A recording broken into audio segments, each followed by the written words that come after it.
Bismillahirrahmanirrahim. Assalamualaikum warahmatullahi wabarakatuh. My name is Muhammad Haizul bin Muhammad Kusaion, and today I would like to present my research study, which is awareness and practices on purchasing halal food among Muslim in Sarawak, a case study in Taman Aimas village, Samarahan. So firstly, I would like to thank my research supervisor, Dr. Muhammad Noor bin Mamat, and my internal examiner, Dr. Hajar Opir, for attending this presentation.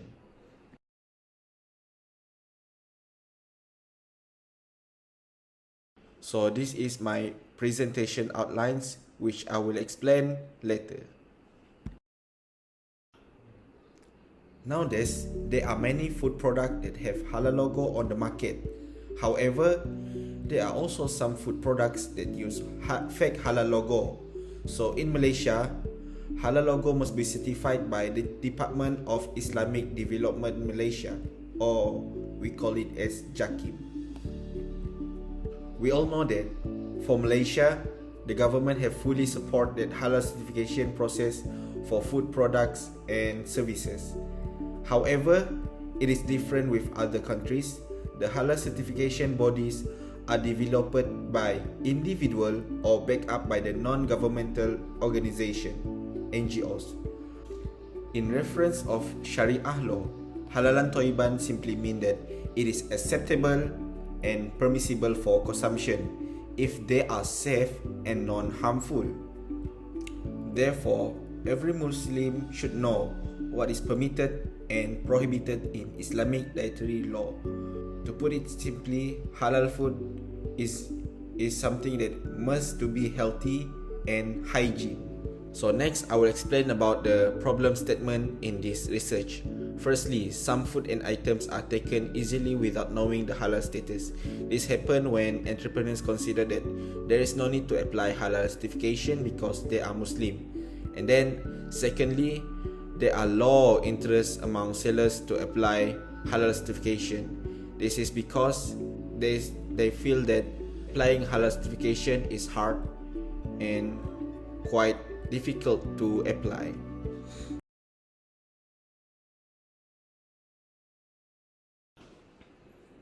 So for research question, there are 3 questions. The first one is, what are the differences in level awareness of halal food purchasing across gender? Secondly, what is the relationship between the future of halal food products and level awareness of halal food purchasing? And then thirdly, is the source of income can influence the level of halal awareness and practices? Let's find out. In this study, there are several objectives that we want to achieve to reach the best and appropriate study and research. So here's my objective. Firstly, to identify any differences in level awareness of halal food purchasing across gender. Secondly, to analyze the relationship between the future of halal food products and level awareness of halal food purchasing. And lastly, to investigate whether the level of awareness and practices differ across source of income. Significance of the study. The study will be concerning about deepening in the knowledge about awareness in Muslims in Taman Aimas village, Samarahan, towards halal and haram, especially in food sector.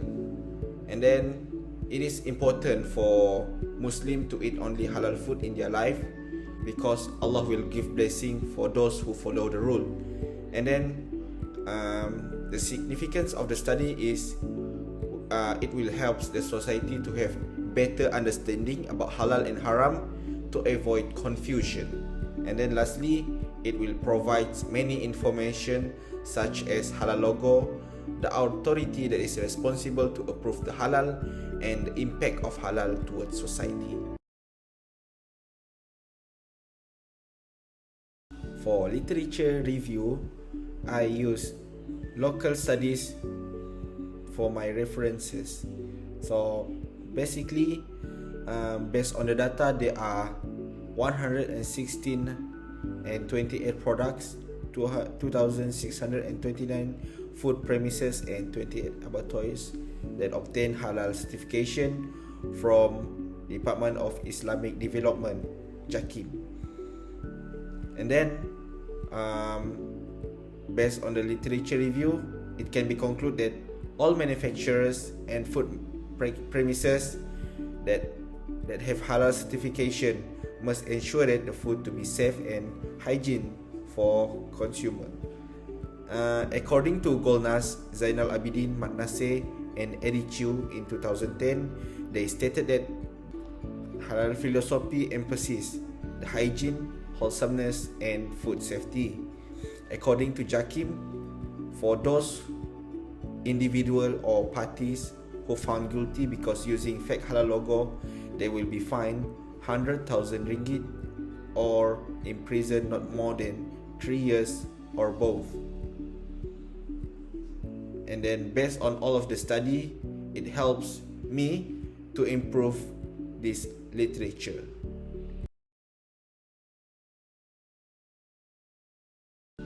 So this is the table for conceptual framework.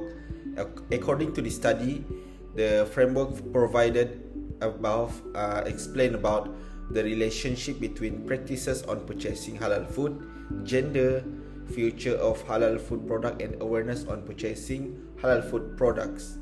So there are 3 independent variables and 1 dependent variables. The gender will become the main factor for independent variables, followed by the practices on purchasing halal food and future halal of food products.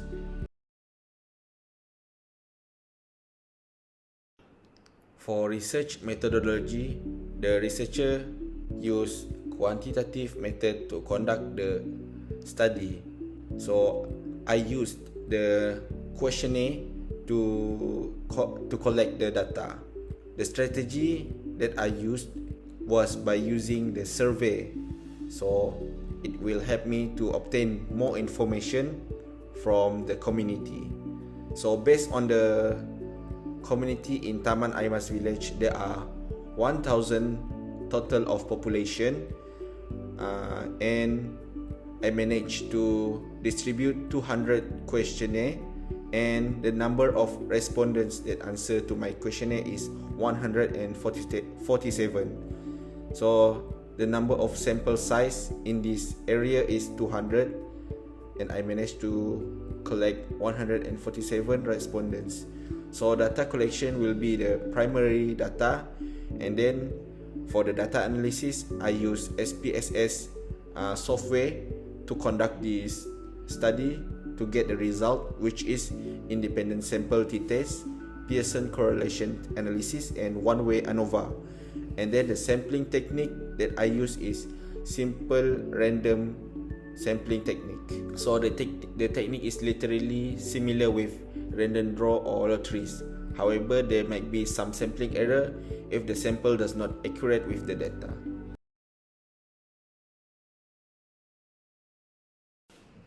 For demographic profile, from 147 respondents, female are higher than male for the respondent. So respondents from 21 to 30 years old are the highest, followed by 41 years old and above, and followed by 13 to 20 years old, and the rest are 31 to 40 years old.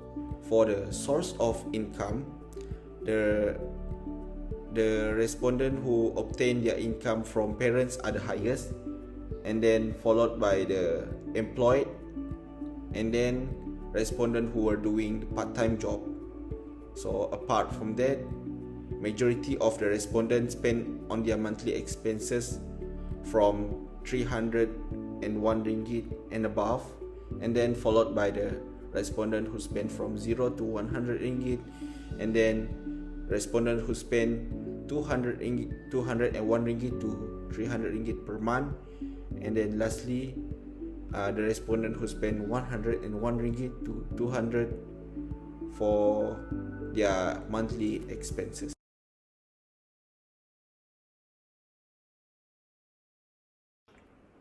So from the findings by the objective, the first objective is to identify any differences in level awareness of halal food purchasing across gender. So I'm using the independent sample t-test. So according to the result, since the p-value is less than 0.05, thus there is no significant differences in the level of awareness of halal food purchasing across gender. The mean of male is m equal to 4.68. So standard deviation is 0.515, was not significantly different from the mean of female, m equal to 4.65, standard deviation 0.343. Therefore, the null hypothesis is accepted and alternative hypothesis is rejected. So the null hypothesis is there is no significant differences in the level of awareness of halal food purchasing across gender.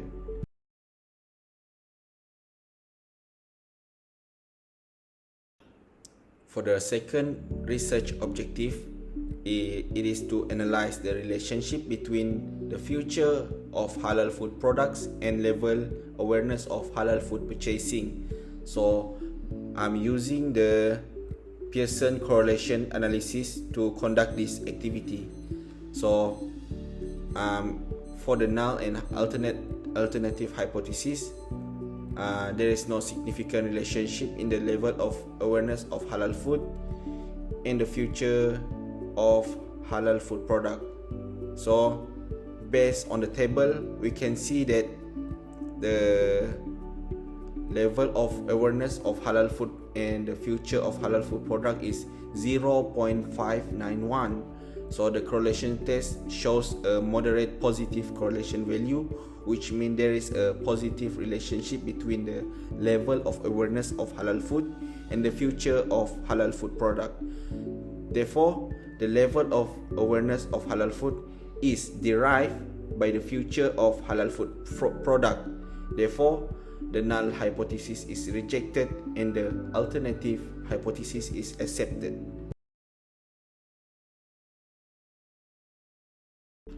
For the third objective, I computed a one-way ANOVA comparing the level of awareness of halal on purchasing halal food among Muslim and source of income. So a significant difference was found among the respondents with the different source of income on the level of awareness. This analysis revealed that the respondent obtained the source of income from part-time job is lower than the respondent who obtained their source of income from their parents. Meanwhile, the respondent who obtained their source of income from employment has a mean of 4.83, which is the standard deviation of 0.329. Therefore, the null hypothesis is rejected and the alternative hypothesis is accepted. So the alternative hypothesis is there is a significant differences in the mean of level of awareness and source of income.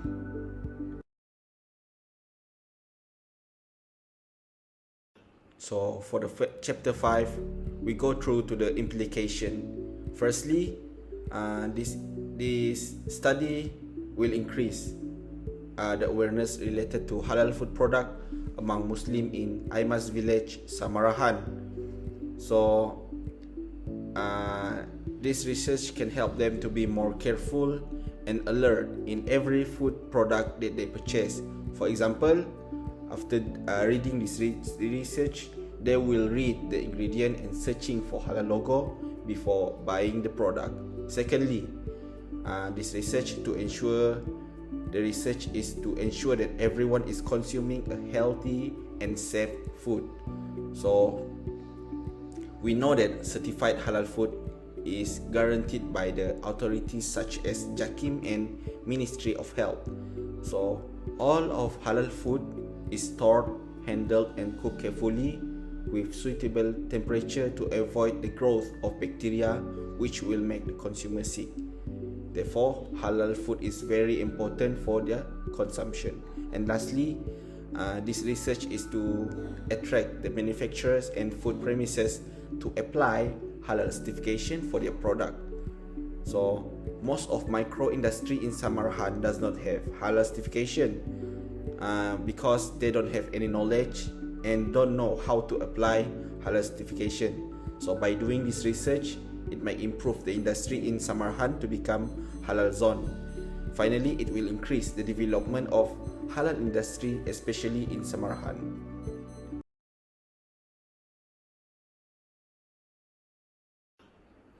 For limitation, firstly, there are insufficient access to previous research studies related to the topic.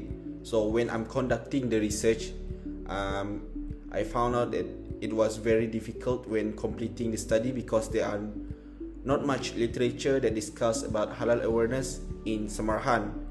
Therefore, it might cause a gap and shortage when writing the study.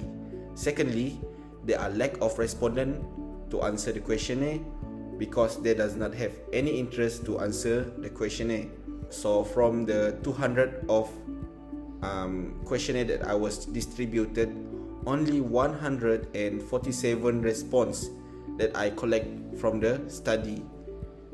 It might be difficult for all the generation to respond to this questionnaire because I use Google form to answer the question. And then lastly, the scope of the research only focusing at Taman Aimas Village Samarahan, which might be suitable for the other population. And then this study only focusing on halal food sector. So halal industry can be seen to grow more than just food sector, which include pharmaceutical, cosmetic, health products, medical devices, and other service. However, this study cannot be applied to other sector, but only can be applied to food sector only. So, for recommendation, there are 3 recommendations that I would like to explain. Firstly, we should increase the research on halal awareness, especially in Samarahan. So I hope that researchers should do more research related to halal awareness, especially in Samarahan. Secondly, we must ensure that the questionnaire is simple and easy for the respondent to answer. So to achieve the objective, the researchers should design a simple questionnaire for a respondent to give necessary information for the research. Lastly, we should select respondents who have an interest related to the topic. So it is recommended to choose suitable respondents who have information and knowledge related to the topic. This is because the information gained from the respondents will help the researchers to finish the study.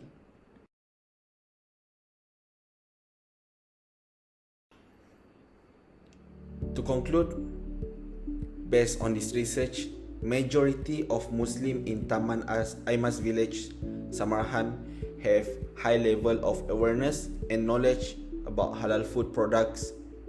Therefore, it is a positive outcome from this study.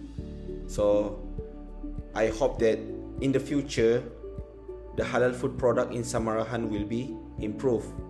And then, I hope that this study will give benefit to the reader and other researchers to increase their awareness on purchasing halal food and to improve their study.